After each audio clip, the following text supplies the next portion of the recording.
Erling Haaland or Kylian Mbappe? It's a question likely on the minds of every European super club, with both potentially up for grabs in the coming months. Turn to Haaland, and for a reported €70 million, you get a powerful Norwegian machine who simply can't stop scoring for Borussia Dortmund. But choose Mbappe and you get a certified megastar. At just 22, he is a World Cup winner and 3-time Ligue 1 top scorer for PSG.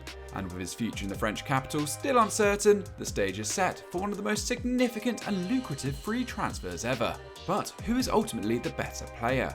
It's almost too hard to call, with both possessing a unique and elite set of skills. Nonetheless, in our latest Eurofootball Daily Explained, we decided to tackle one of the most exciting questions in football today. Kylian Mbappe discovered football in the rough but talent-producing suburbs of Paris. At just 6 years old, he started attending training sessions at his local side, AS Bondy, where it quickly became clear that the Cristiano Ronaldo fanatic was no ordinary player. Bondy's president, Atman Ekhorche, recognised Mbappe's prodigal talent early on, revealing, "You could tell he was different. Kylian could do much more than the other children. His dribbling was already fantastic and he was much faster than the others." It was a similar story in Norway, where Haaland's exceptional ability meant he often played with older age groups for his hometown team of Bryn FK. By 15, he was part of the first team, but left a year later to join Ole Gunnar Solskjaer at Molde. 16 goals in 30 appearances during the 2018 campaign earned him the Elite Serie A Breakout Player of the Year award, leading Solskjaer to suggest he had the new Lukaku on his hands.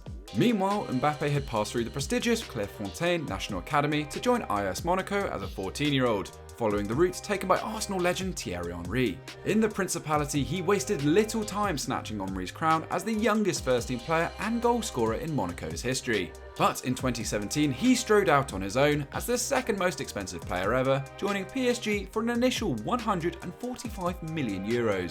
A year later, he became the first teenager to score in a World Cup final since Pelé, adding to a legacy that has seen him find the net on average 33 times per season in Paris. Only Zlatan Ibrahimovic and Edinson Cavani stand in his way of becoming PSG's record scorer. Haaland's journey saw him sign with Red Bull Salzburg in the summer of 2019.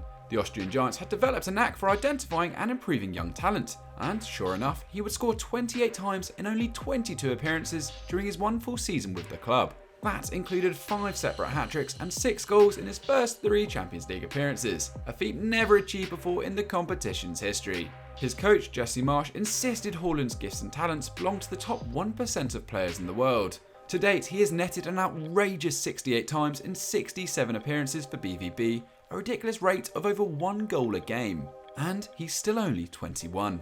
What's remarkable about Mbappe and Haaland is just how different their skill sets really are.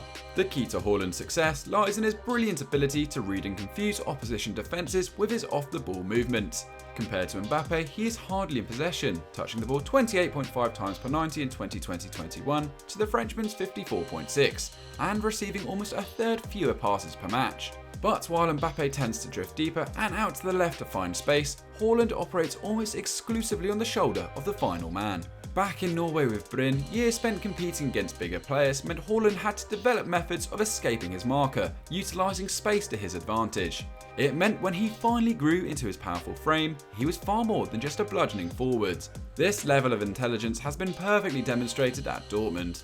Haaland preys on the attention drawn away from him by the incredible speed and trickery of his teammates in possession. His technique of then using curved runs to enter the defender's blind spot, draw them out of position, then attack the newly created space has proved very effective. A constant present in the opposition box, his average shot distance comes from 12.7 yards, 2.3 closer than Mbappe. Once in range, Haaland is unbelievably efficient. Last season, 52% of his 3.4 shots per 90 hit the target, with every other of these efforts finding the back of the net.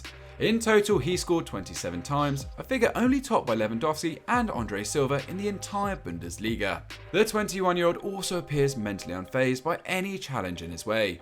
In the words of his former Bryn coach Alge Ingvar Berntsen, he just didn't care who was watching. He didn't care whether he played against his friends just for fun or for the national team. He was never afraid. Mbappe too possesses a rare clinicality in front of goal. Like Haaland, he found the net 27 times in the league last season, thanks to a massive 3.7 shots per 90 with 1.8 on target. PSG only marginally enjoyed more possession and shots than Borussia Dortmund too, making Mbappe's productivity even more impressive. But what really stands out with Mbappe is his dribbling ability. At present, his 3.1 completed dribbles and 9 progressive carries per 90 puts him in the top 2 percentile of forwards in Europe, with his immense speed and close footwork regularly bettering his opponents. PSG used the movement of their other attacking options to attract attention away from the Frenchman, isolating Mbappe against the opposition fullback. From here, the odds become weighted in his favour. Last season was actually the first time Mbappe's dribble success rate dipped below 50%, though he attempted more take-ons than at any point in his career, beating a grand total of 98 players in Ligue 1. The new campaign, however, has seen the young Parisian complete 22 of 36 attempted dribbles, an imperious success rate of 61%. PSG as a whole have benefited from Mbappe's elite ability to break the lines. In his time in the capital, 75 of his dribbles have led to a shot on target in the league, and 16 to a goal, while this season his pace has already led to 7 attempts. It's no surprise to see his shot and goal creating numbers are both superior to Haaland's, while he hasn't failed to post at least 5 assists in a Ligue 1 campaign since 2016. A superb creator who can drift wide or play through the middle, there is very little that Kylian Mbappe can't do. Finding weaknesses in either player is no easy task, and the reality is their strengths more than eclipse any of their deficiencies. Neither boast particularly strong defensive records, both failing to hit double figures for tackles last term. What is more telling, however, is how Haaland completed nearly double the amount of pressures than Mbappe from almost identical minutes. The PSG star made just 6.9 pressures per 90, enough to place him in the bottom 4% of forwards in Europe. This perceived lack of effort was criticised by the French press as recently as September after PSG's underwhelming draw with Club Brugge in the Champions League. Mauricio Pochettino was forced to publicly defend his front line, but there is a growing sentiment that the 22-year-old's ego and work rate is hindering his progress. Just ask FC Metz coach Frédéric Antonetti. Teams have also found ways to keep the former Monaco man quiet. Ukraine utilised a quick and aggressive press to nullify the French number 10 when in possession back in March 2021, a strategy they had borrowed from Monaco, who only days before had developed a similar tactic against PSG. Both suffocated Mbappe and walked away with a positive result. And again at the Euros, Mbappe was fairly tame. He exited the competition with just 3 shots on target and a single assist to his name after struggling with the increased attention he received from opposition defenders. After his heroics in Russia 3 years earlier, it was a tournament to forget, though 8 goal involvements in the new campaign suggests he's learned from his mistakes and is looking better than ever.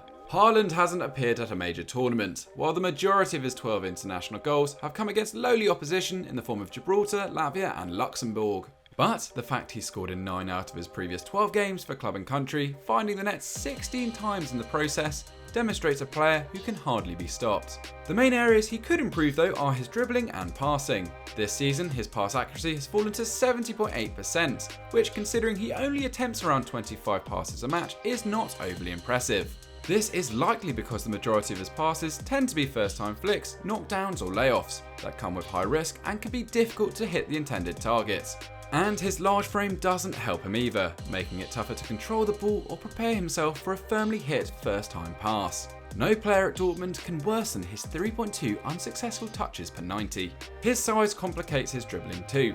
While he does currently boast a ridiculous 100% success rate in the new season, up from 65% last term, he still only attempts roughly 1 take on a match. That said, Haaland's quality and work in tight spaces is improving, as like Mbappe, he's being forced to learn and adapt to increased attention and pressure from the opposition. This will only make him a more elite footballer. So the moment of truth, who is arguably the better player? For pure goal-scoring ability, it's hard to look past Haaland. Only Lewandowski can arguably consider himself a better number 9 on current form, and there are few who can spearhead an attack quite like the Norwegian. However, any club targeting a forward to fit into a more fluid front line should turn to Mbappe.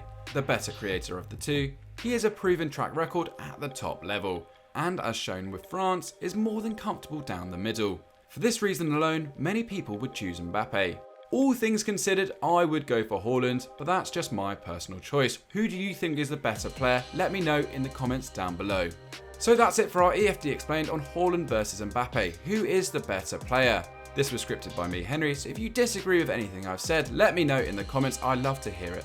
But if you enjoyed the edit, give it a thumbs up. This was done by James Wayne. Make sure you're liked and subscribed to Euro Football Daily, and we'll see you next time.